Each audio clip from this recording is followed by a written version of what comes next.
তারপরেও আমাদের একটাই দাবি ছিল যে আমাদের একটা সরকারি মেডিকেল এখানে যেন আমাদের ক্লিনিক্যাল ব্যবস্থা চালু হয়, আমাদের হসপিটাল চালু হয়, আমরা যাতে রোগীদের হাতে কলমে প্র্যাকটিক্যালি সেবা দিতে পারি। সুনামগঞ্জ মেডিকেল কলেজ হাসপাতাল ও একাডেমিক কার্যক্রম চালুর দাবিতে শিক্ষার্থীদের মানববন্ধন। গৌরাঙ্গ বিশ্বাসের প্রতিবেদনে বিস্তারিত। সুনামগঞ্জ মেডিকেল কলেজ হাসপাতাল দ্রুত চালু এবং একাডেমিক কার্যক্রম যথাযথভাবে নিশ্চিত করার দাবিতে মানববন্ধন ও বিক্ষোভ কর্মসূচি পালন করেছেন কলেজটির শিক্ষার্থীরা।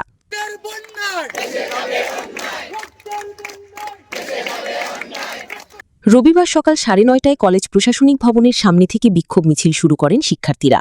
পরে তারা হাসপাতাল ভবনের সামনে এসে মানববন্ধন কর্মসূচিতে অংশ নেন।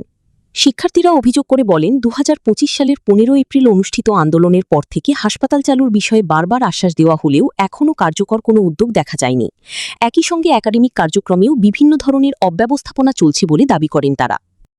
কিন্তু তারপরেও সরকার আমাদের কোনো কথা শোনেনি। তারা আমাদের আশ্বাস দিয়ে গেছে, কিন্তু আমাদের দাবি তারা এখনও পূরণ করেনি। তাই আমরা সকলে সিদ্ধান্ত নিয়েছি আমরা আবার বিক্ষোভ করব। আমরা যতদিন না সরকার আমাদের দাবি পূরণ করছেন, যতদিন না আমাদের হাসপাতাল ব্যবস্থা এবং আমাদের ক্লিনিক্যাল ব্যবস্থা এবং আমাদের শিক্ষক প্রণয়ন এবং যথাযথ একাডেমিক কার্যক্রম পরিচালনা যতদিন না করছে, ততদিন না পর্যন্ত আমরা আমাদের এই আন্দোলন, আমাদের এই মানববন্ধন, এই বিক্ষোভ অব্যাহত রাখবো। আমাদের আন্দোলন আমরা অত্যন্ত ধারাবাহিকভাবে, সুসংগঠিতভাবে, স্ট্রাকচার্ডভাবে আমরা একটি গণতান্ত্রিক আন্দোলন যেভাবে হয় আমরা সেভাবে গত বছর করেছি।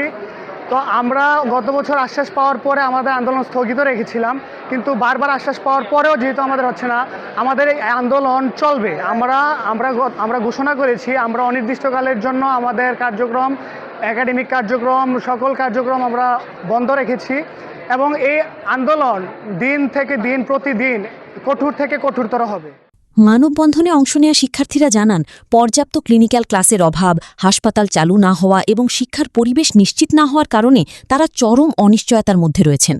এ সময় শিক্ষার্থীদের পক্ষ থেকে ঘোষণা দেওয়া হয়, তাদের দাবিগুলো বাস্তবায়ন না হওয়া পর্যন্ত সকল ধরনের একাডেমিক ও প্রশাসনিক কার্যক্রম অনির্দিষ্টকালের জন্য বন্ধ থাকবে এবং আন্দোলন অব্যাহত রাখা হবে।